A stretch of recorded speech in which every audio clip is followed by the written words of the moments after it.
നമസ്കാരം, ഇത് the Indian.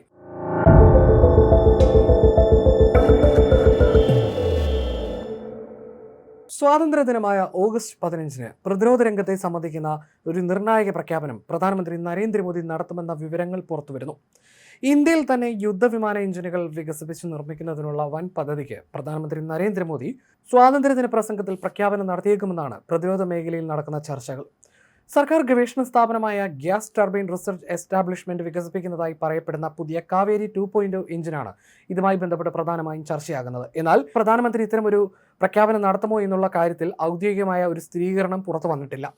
Doordarshan അടുത്തിടെ കാവേരി എഞ്ചിൻ പദ്ധതിയെക്കുറിച്ച് പ്രത്യേക പ്രതിരോധ പരിപാടി സംപ്രേഷണം ചെയ്തതും BJP ഇതുമായി ബന്ധപ്പെട്ട വിവരങ്ങൾ സമൂഹ മാധ്യമങ്ങളിൽ പങ്കുവച്ചതുമാണ് ഇത്തരത്തിലൊരു ചർച്ചയ്ക്ക് കാരണമെന്ന് പ്രതിരോധ വാർത്താ പോർട്ടലായ IDRW റിപ്പോർട്ട് ചെയ്യുന്നു.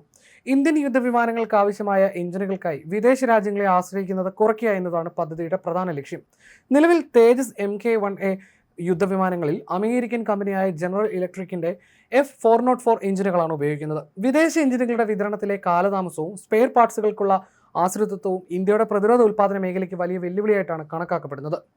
ഇന്ത്യയുടെ സ്വന്തം തേജസ് Mk-1A യുദ്ധവിമാനങ്ങളെ കരുത്തുറ്റതാക്കാൻ പൂർണ്ണമായും തദ്ദേശീയമായി രൂപകൽപ്പന ചെയ്യുന്ന എഞ്ചിനാണ് കാവേരി 2.0. മുൻപ് നിർമ്മിച്ച കാവേരി എഞ്ചിന്റെ തടസ്സങ്ങൾ പരിഹരിച്ച് പുതിയ സാങ്കേതിക വിദ്യയോടെ എഞ്ചിൻ പൂർണ്ണമായി പുനർരൂപകൽപ്പന ചെയ്യുകയാണ് പദ്ധതിയിലൂടെ എഞ്ചിനീയർമാർ ചെയ്യുന്നത്.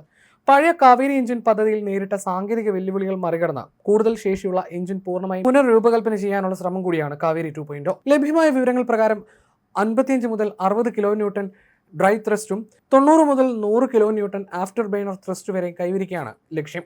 നിലവിൽ തേജസ് Mk-1A വിമാനങ്ങളിൽ ഉപയോഗിക്കുന്ന F404 എഞ്ചിന് ഏകദേശം 54 കിലോ ന്യൂട്ടൺ ഡ്രൈ ത്രസ്റ്റും 85 കിലോ ന്യൂട്ടൺ വരെ ആഫ്റ്റർ ബേണർ ത്രസ്റ്റുമാണുള്ളത്. ലക്ഷ്യമിടുന്ന ശേഷി കൈവരിക്കാനായാൽ കാവേരി 2.0 തേജസ്സിന് ആവശ്യമായ പ്രകടന നിലവാരത്തിലെത്തുന്ന തദ്ദേശ എഞ്ചിനായി മാറും. ഭാരം കുറയ്ക്കുന്ന നൂതന വസ്തുക്കൾ, ഉയർന്ന താപനില താങ്ങാൻ കഴിയുന്ന ഘടകങ്ങൾ, ആധുനിക ഡിജിറ്റൽ നിയന്ത്രണ സംവിധാനങ്ങൾ തുടങ്ങിയ സാങ്കേതിക വിദ്യകൾ ഉപയോഗപ്പെടുത്താനാണ് ശ്രമമെന്നാണ് റിപ്പോർട്ടുകൾ.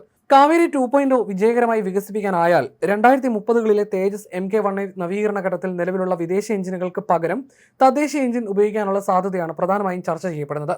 ഇത് യാഥാർത്ഥ്യമായാൽ ഇന്ത്യൻ വ്യോമസേനയ്ക്ക് എഞ്ചിൻ പരിപാലനത്തിലും സ്പെയർ പാർട്സ് ലഭ്യതയിലും കൂടുതൽ സ്വയം പര്യാപ്തത കൈവരിക്കാനാകും.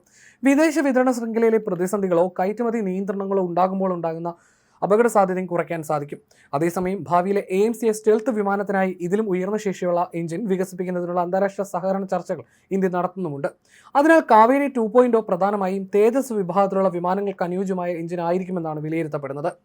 ഇന്ത്യയുടെ ആദ്യ തദ്ദേശീയ ടർബോഫാൻ എഞ്ചിൻ പദ്ധതിയായ കാവേരി നിരവധി സാങ്കേതിക തടസ്സങ്ങളെ നേരിട്ടിരുന്നു. ഉയർന്ന താപനിലയിൽ എഞ്ചിൻ പ്രവർത്തിപ്പിക്കുക, ആവശ്യമായ ത്രസ്റ്റ് കൈവരിക്കുക, എഞ്ചിന്റെ ഭാരം നിയന്ത്രിക്കുക, ദീർഘകാല വിശ്വാസ്യത ഉറപ്പാക്കുക തുടങ്ങിയ മേഖലകളിലായിരുന്നു പ്രധാനമായും വെല്ലുവിളികൾ നേരിട്ടത്. അതുകൊണ്ട് തന്നെ പഴയ എഞ്ചിനിൽ ചെറിയ മാറ്റങ്ങൾ വരുത്തുന്നതിന് പകരം പുതിയ തലമുറ സാങ്കേതിക വിദ്യകൾ ഉൾപ്പെടുത്തി പുനർരൂപകൽപ്പന ചെയ്യുന്നതാണ് കാവേരി 2.0 പദ്ധതിയുടെ ആശയമെന്നാണ് സൂചന. എന്നാൽ പദ്ധതിക്ക് സർക്കാർ ഇതുവരെ അന്തിമ അംഗീകാരമോ വ്യക്തമായ ബജറ്റോ സമയപരിധിയോ പ്രഖ്യാപിച്ചിട്ടില്ലെന്നാണ് പ്രതിരോധ മേഖലയിലെ വിദഗ്ധർ ചൂണ്ടിക്കാണിക്കുന്നത്. എഞ്ചിൻ വികസനത്തിന് തുടർച്ചയായ സാമ്പത്തിക പിന്തുണയ്ക്കൊപ്പം സ്വകാര്യ പ്രതിരോധ കമ്പനികളുടെ പങ്കാളിത്തവും ഗ്രൗണ്ട് ഫ്ലൈറ്റ് പരീക്ഷണങ്ങളും ആവശ്യമാണ്. ഓഗസ്റ്റ് 15-ന് ചെങ്കോട്ടയിൽ നടക്കുന്ന സ്വാതന്ത്ര്യദിന പ്രസംഗത്തിൽ പ്രധാനമന്ത്രി കാവേരി 2.0 സംബന്ധിച്ച് പ്രഖ്യാപനം നടത്തുമോ എന്നത് ഇപ്പോഴും വ്യക്തമല്ല. എന്നാൽ ദൂരദർശൻ റിപ്പോർട്ടും BJPയുടെ സമൂഹ മാധ്യമ ഇടപെടലുകളും പദ്ധതിയെ ദേശീയ ശ്രദ്ധയിലെത്തിച്ചിരിക്കുകയാണ്. കാവേരി 2.0ക്ക് ഔദ്യോഗിക അംഗീകാരം ലഭിക്കുകയും വികസന പ്രവർത്തനങ്ങൾക്ക് ആവശ്യമായ സാമ്പത്തിക പിന്തുണ ഉറപ്പാക്കുകയും ചെയ്താൽ ഇന്ത്യയുടെ ആത്മനിർഭർ ഭാരത് പദ്ധതിയിലെ നിർണായക മുന്നേറ്റമായി അത് മാറും. തേജസ് മുതൽ ഭാവിയിലെ യുദ്ധവിമാനങ്ങൾ വരെയുള്ള പദ്ധതികൾക്ക് വിദേശ എഞ്ചിനുകളിലുള്ള ആശ്രിതത്വം കുറയ്ക്കാനുള്ള ദീർഘകാല ലക്ഷ്യത്തിലേക്കുള്ള വലിയ ചൂടുവയ്പായിരിക്കും ഇത്. എങ്കിലും ഓഗസ്റ്റ് 15-ലെ പ്രഖ്യാപനം സംബന്ധിച്ച ഇപ്പോഴത്തെ വിവരങ്ങളെ ഔദ്യോഗിക സ്ഥിരീകരണമായി കാണാനാകില്ല. പ്രധാനമന്ത്രിയുടെ പ്രസംഗത്തിൽ കാവേരി 2.0 സംബന്ധിച്ച പ്രഖ്യാപനം ഉണ്ടാകുമോ, അതോ പദ്ധതിക്ക് വേഗം കൂട്ടുന്നതിനുള്ള പുതിയ നടപടികൾ മാത്രമാണോ ഉണ്ടാകുക എന്നതാണ് ഇനി അറിയേണ്ടത്.